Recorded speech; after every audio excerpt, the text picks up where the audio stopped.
செங்கல்பட்டு மாவட்டம் அஞ்சூர் புதிய கிராமத்தில் நடமாடும் நியாய விலைக் கடை அமைக்க வலியுறுத்தி மாவட்ட ஆட்சியரிடம் மனு வழங்கப்பட்டது. காட்டாங்குளத்தூர் ஒன்றியம் அஞ்சூர் ஊராட்சிக்குட்பட்ட அஞ்சூர் புதிய கிராமம் பகுதியில் நியாய விலைக் கடை இல்லாததால் நீண்ட தூரம் செல்ல வேண்டிய நிலை உள்ளது. இதனால் தங்கள் பகுதிக்கு நியாய விலைக் கடை அமைக்க வேண்டி பொதுமக்கள் சார்பாக கடந்த சில மாதங்களுக்கு முன்பு செங்கல்பட்டு மாவட்ட ஆட்சியருக்கு மனு அளிக்கப்பட்டது.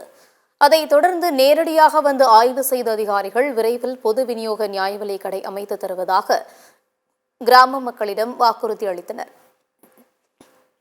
ஆனால் 4 மாதங்களாகியும் தற்போது வரையில் எந்த ஒரு நடவடிக்கையும் எடுக்கப்படவில்லை. இதனால் கடும் அவதியடைந்து வரும் பொதுமக்கள் விரைந்து தங்கள் பகுதியில் பொது விநியோக நியாய விலைக் கடை அமைக்க வேண்டும் என்று கோரிக்கை வைத்து மீண்டும் மாவட்ட ஆட்சியருக்கு நினைவூட்டல் கடிதத்தை அனுப்பியுள்ளனர்.